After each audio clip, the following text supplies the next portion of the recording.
আসসালামু আলাইকুম। কেমন আছেন আপনারা সবাই? আশা করি সবাই ভালো আছেন। আমিও আপনাদের দয়ায় ভালো আছি। আমি আজকে যে কথা বলবো শারমিন শিলাকে নিয়ে একটু কিছু কথা বলবো, যাকে আপনারা ক্রিম আপা বলে চেনেন।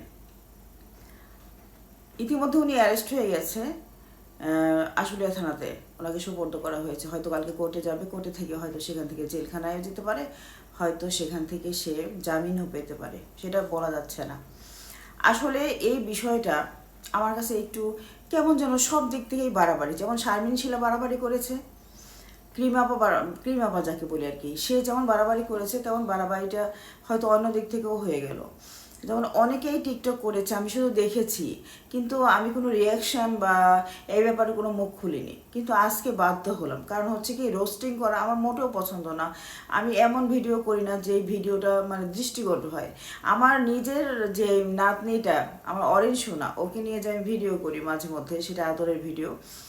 ওর মা ঈদের দিন একটা ভিডিও করেছিল, ভিডিওটা হচ্ছে ওর বাবার জন্য কান্না করতেছিল যে বাবার সাথে নামাজে যাবে, কিন্তু মেয়েদের তো আর যাওয়া যায় না, মেয়ে বাচ্চা আর কে রাখবে তাকে, সেই জন্য তাকে পাঠানো হয় না। সে কান্না করে করে বলছিল, মানে চোখ মুছতেছিল আর বলছিল ঈদ মোবারক, তারপরে বলতেছিল যে সে তার বাবার জন্য কান্না করছে, কান্না করেই ফেললো। সেই ভিডিওটা আমি 50 বার দেখেছি এবং পরে আমি আমার ছেলের বউকে বলেছি এই ভিডিওটা দেওয়া তোমার ঠিক হয়নি। ঠিক তেমনি কিছু ভিউ বাড়ানোর জন্য ক্রিম আপার যেমন এই কাজগুলো করা ঠিক হয়নি, যে তার বাচ্চাদেরকে নিয়ে সে বিভিন্নভাবে বাচ্চাদেরকে সে প্রচণ্ড আদরও করতো। বাচ্চাদের জন্যই সে এত কাজকর্ম করে, তাই না? আমরা তো সন্তান লালন পালন করার জন্য এত কিছু করে থাকি, তো করে, কিন্তু ভিউ বাড়ানোর জন্য সে হয়তো কিছু করেছে। কিন্তু তাই বলে যে সারাক্ষণ সে বাচ্চাদের টর্চার করেছে তা কিন্তু নয়।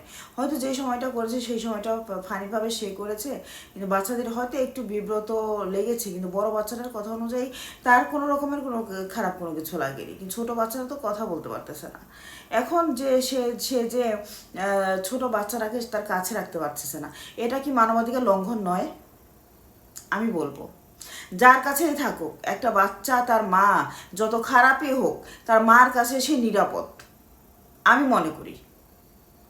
একটা রাস্তায় ধুলো বালিতে মানে ভিক্ষা করতেছে একজন মহিলা, তারপর তার কোলে যে বাচ্চাটা মানে কেমনভাবে আছে, তারপরও তার কাছে সে যতটুকু ভালো আছে, আমরা এনে যদি অনেক ভালোভাবেও রাখি, তারপর সেই বাচ্চাটা সেখানে ভালো থাকবে না।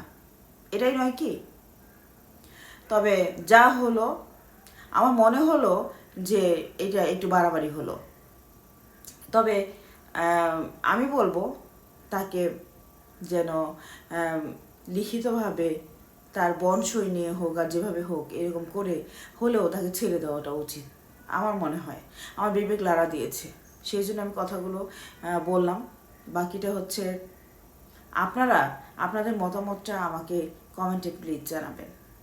আমি আশা করি আপনারা সঠিক কথাটাই বলবেন। সে বাড়াবাড়ি করেছে এবং সে সমগ্র মানে মানুষের কাছে, সে বাংলাদেশ সহ পুরো বিশ্বের কাছে মাপ চেয়েছে, কারণ ভিডিওগুলো সারা বিশ্বের মানুষ দেখে। সে বিশ্বের কাছে মাপ চেয়েছে, সে ডক্টর ইউনূস সাহেবের কাছে মাপ চেয়েছে। সে কোথায় মাপ চায়নি, সব জায়গায় মাপ চেয়েছে, কান্নাকাটি করেছে, অনেক কিছু করেছে, ভুল হয়েছে, আর কোনোদিন করবে না। তবে বিষয়টা অবশ্যই তাকে জেলখানায় মানে সংশোধন হবে হবে হয়তো সেখানে গেলে। কেউ খারাপ হয়ে বের হয়, কেউ আরও বেশি সাহস নিয়ে বের হয়, আর কেউ হয়তো ভালো হয়ে বের হয়। সে কোনটা হয়ে বের হবে সেটা জানা নেই। তবে তাকে জেলখানায় না দিয়ে যদি কোর্টে থেকে তাকে ছেড়ে দেওয়া হয়, আমার মনে হয় তাকে বনসই নিয়ে ছেড়ে দিলে সে হয়তো ভবিষ্যতে আর এরকম কোনো কিছু করবে না। আশা করি আমার মতামতটা আমি জানালাম। বাকিটা হচ্ছে আইনের প্রয়োগ, আইনের শাসন, তারপরে হচ্ছে আইনের যে বিষয়গুলো আছে সেগুলো আমরাও জানি, যে শিশু নির্যাতন দমন আইনে কী কী আছে না আছে সেগুলো আমরা জানি। কিন্তু একটা দিকে আমরা জানি, সেটা হচ্ছে শারমিন শিলা কিন্তু সন্তানদের মা। সব কথা শেষ একটাই কথা, সে কিন্তু একজন মা। বিষয়টা আমি প্রশাসনের দৃষ্টি আকর্ষণ করছি। আসসালামু আলাইকুম, সবাই ভালো থাকবেন। আল্লাহ হাফেজ।